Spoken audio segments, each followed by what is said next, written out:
Assalamualaikum warahmatullahi wabarakatuh. Perkenalkan nama saya Zarestan Koral dengan nomor pokok mahasiswa 6021210005. Di sini saya akan mempresentasikan tentang penelitian saya dengan judul Hubungan Dukungan Sosial dan Burnout pada Shadow Teacher di Sekolah Inklusi. Di sini saya buka dengan mengutip kata-kata dari tokoh anak berkebutuhan khusus paling terkenal yaitu Maria Montessori. Di dalam bukunya yang berjudul The Discovery of the Child pada tahun 1950. Maria Montessori pernah berkata dan percaya bahwa setiap anak memiliki potensi unik, termasuk anak dengan berkebutuhan khusus. Oleh karena itu, pendidikan harus bersifat inklusif yang menyesuaikan dengan kebutuhan individual. Nah, selain Maria Montessori, Bapak Pendidikan Indonesia, yaitu Ki Hajar Dewantara, juga pernah berkata bahwa setiap orang bisa menjadi guru dan setiap tempat bisa menjadi sekolah. Saya sendiri menafsirkan kata-kata Ki Hajar Dewantara adalah bahwa setiap anak atau setiap individu itu berhak mendapatkan hak pendidikan mereka. Bahkan pendidikan itu juga bisa dibilang dari salah satu dari sifat fundamental dari hak asasi manusia itu sendiri. Nah, di Indonesia sendiri pun terdapat dua sekolah yang menunjang untuk anak berkebutuhan khusus yaitu pertama ada SLB dan sekolah inklusi.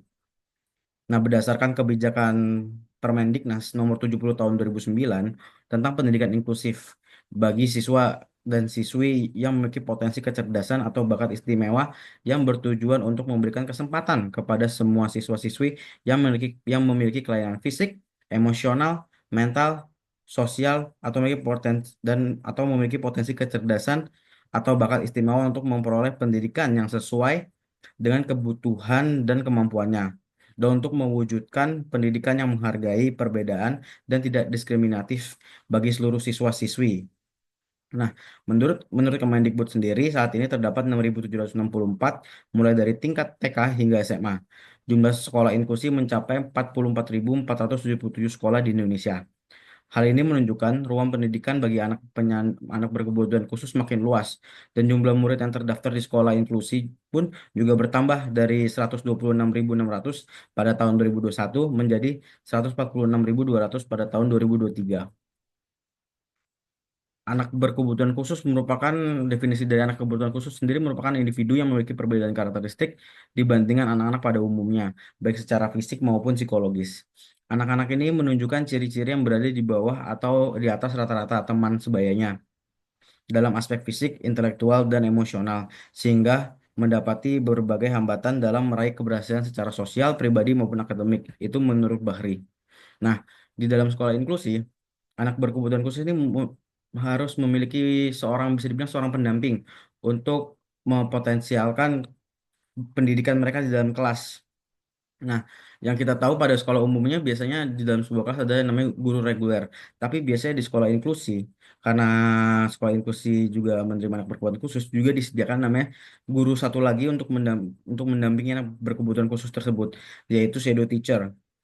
Shadow teacher sendiri merupakan guru pendamping yang memberikan dukungan individual kepada siswa berkebutuhan khusus untuk membantu mereka beradaptasi dengan lingkungan kelas dan mencapai tujuan pembelajaran mereka.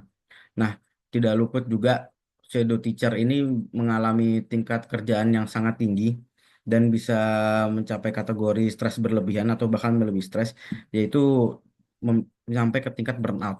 Menurut Maslow dan Litter sendiri, burnout adalah kondisi kelelahan emosional, fisik, dan mental yang disebabkan oleh stres pekerjaan dalam pekerjaan. Kondisi ini ditangani dengan perasaan yang lelah, depresi, dan menurunnya pencapaian pribadi atau eh, bisa dibilang harga diri gitu harga diri dari seseorang bisa menjadi turun akibat burnout ini. Nah, untuk menormalisirkan tingkat burnout dan supaya tahu bagaimana tingkat burnout ini bisa tinggi ataupun rendah, dibutuhkan namanya dukungan sosial. Dukungan sosial itu adalah dukungan yang berasal dari orang-orang terdekat yang dengan suatu individu ataupun seseorang seperti contoh keluarga, teman, saudara ataupun bisa dibilang rekan kerja yang memberikan dukungan secara emosional ataupun tindakan tindakan nyata. Ungkapan ini sesuai dengan yang dibicarakan oleh Sarason yang menyatakan bahwa dukungan sosial diperoleh dari hubungan sosial yang intim atau dari keberadaan individu yang membuat individu tersebut merasa dihargai. Nah, penelitian pertama yang saya temukan adalah oleh Jian Safitri dan Neti pada tahun 2022 menunjukkan bahwa terdapat hubungan negatif yang kuat dan signifikan antara dukungan sosial dan burnout pada guru sekolah dasar inklusi di Samarinda waktu itu penelitiannya. Hasilnya menunjukkan bahwa semakin tinggi dukungan sosial yang diterima guru, semakin rendah tingkat burnout yang dialami. Namun, pada penelitian yang saya temukan pada Hana Harinda pada tahun 2015 menemukan tidak terdapatnya korelasi antara dukungan sosial dan burnout. Itu yang membuat saya ingin meneliti tentang dukungan sosial apa hubungan dengan dukungan sosial dan burnout. Tapi yang membedakan adalah saya meneliti tentang shadow teacher yang berada di sekolah inklusi. Lalu ada kajian teori. Yang pertama itu adalah tentang dukungan sosial. Menurut Robert dan Gilbert, dukungan sosial merupakan kondisi yang menguntungkan bagi individu, diperoleh dari orang-orang yang dapat dipercaya dalam kondisi ini. Tentunya individu dapat merasa bahwa mereka diperhatikan, dihargai, dan dicintai oleh orang lain. Lalu ada burnout. Burnout adalah kondisi ketika seseorang merasa lelah secara fisik dan mental, merasa bosan, sedih terus-menerus, bahkan sampai ingin berhenti bekerja. Kondisi ini biasanya terjadi karena beban kerja yang terlalu tinggi, terutama pada pekerjaan yang menuntut untuk selalu memenuhi kebutuhan banyak orang.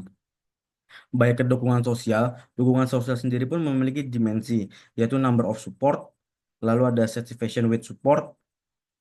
Nah, number of support itu adalah mengukur seberapa banyak individu dapat memberikan dukungan sosial di berbagai situasi. Dimensi ini ingin melihat bahwa ketika seberapa banyak individu tersebut melalui jaringan sosialnya, seperti contoh jika seorang individu tersebut merasa dirinya sedang stres berat, siapakah orang pertama yang dihubungi untuk mendapatkan dukungan tersebut. Lalu yang kedua adalah satisfaction with support, yaitu mengukur kepuasan individu dengan dukungan sosial yang didapatkannya. Dengan kata lain, satisfaction with support ini menunjukkan seberapa merasanya seseorang mendapatkan dukungan yang diberikan oleh orang sekitarnya, bukan hanya dari sekedar berapa banyak memberikan dukungan. Lalu ada aspek dukungan sosial. Yang pertama adalah dukungan emosional meliputi ungkapan empati, perhatian, dan melalui kepedulian terhadap orang lain. Lalu dukungan penghargaan bisa bersifat memberikan dorongan, nasihat, dan pernyataan positif terhadap seseorang. Lalu ada dukungan instrumental, merupakan bantuan yang tampak nyata diberikan secara langsung terhadap seseorang. Itu menurut Sarafino. Lalu sehabis itu dimensi burnout, yaitu dimensi burnout sendiri terdiri dari kelelahan emosional, terus ada depersonalisasi, dan kehilangan rasa pencapaian pribadi. Kelelahan emosional ini merupakan perasaan seseorang ketika terkurasnya energi mereka yang dikarenakan tekanan emosi yang tinggi. Lalu jika depersonalisasi, perilaku negatif yang ditunjukkan oleh seseorang yang dapat mengurangi rasa empati pada dirinya sendiri terhadap orang lain. Lalu yang terakhir ada kehilangan rasa pencapaian pribadi. Seseorang merasa kurangnya atau merasa tidak berhasil yang membuat turunnya tingkat motivasi dalam dirinya sendiri. Lalu ada definisi dari anak kebutuhan khusus. Menurut Bahari, anak berkebutuhan khusus merupakan individu yang memiliki perbedaan karakteristik karakteristik dibandingkan anak-anak pada umumnya, baik secara fisik maupun psikologis. Anak-anak ini menunjukkan ciri-ciri berada di bawah atau di atas rata-rata teman sebayanya dalam aspek fisik, intelektual, dan emosional, sehingga menghadapi berbagai hambatan dalam meraih keberhasilan secara sosial, pribadi maupun akademik. Nah, menurut Rezia, dalam penelitiannya pada tahun 2021, anak-anak berkebutuhan khusus juga memiliki klasifikasi, yaitu adalah gangguan fisik, gangguan mental, gangguan perilaku. Gangguan fisik terjadi ketika satu atau lebih organ tubuh tidak berfungsi sebagai semestinya. Lalu gangguan mental merujuk pada keterbatasan dalam kemampuan berpikir secara logis. Lalu yang terakhir gangguan perilaku di mana anak-anak berbuat khusus pada sosialnya dengan gangguan ini mengalami kesulitan dalam menyesuaikan diri mereka terhadap lingkungan mereka sendiri. Lalu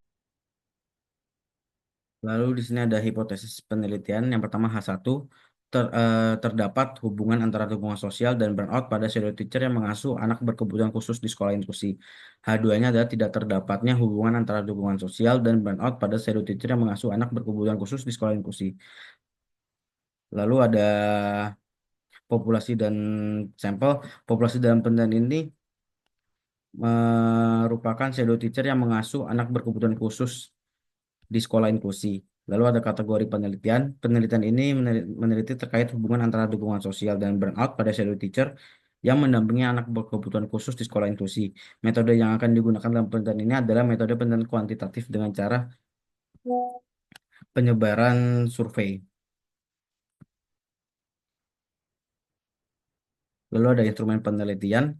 Dalam penelitian ini digunakan skala Likert. Skala Likert adalah alat metodologis yang umum digunakan untuk mengumpulkan data dalam pendekatan kuantitatif atau metode campuran di berbagai bidang. Skala ini sering digunakan dalam survei atau kuesioner untuk menilai jawaban di bidang pengurangan risiko bencana, manajemen keberlangsungan bisnis, dan ketahanan organisasi. Lalu alat ukur yang saya gunakan kalau untuk burnout adalah digunakan dari Maslach dan Susan E. Jackson pada tahun 1981. Lalu untuk alat ukur burnout sendiri, mohon maaf, untuk alat ukur dukungan sosial sendiri, saya memakai Sarason. Untuk mengukur dukungan sosial adalah The Social Support Questionnaire atau SSQ-6 yang dikembangkan oleh Sarason tadi. Baik, mungkin itu saja yang bisa saya presentasikan terhadap apa presentasi dengan penelitian saya. Mohon lebihnya, mohon maaf jika ada kesalahan. Terima kasih.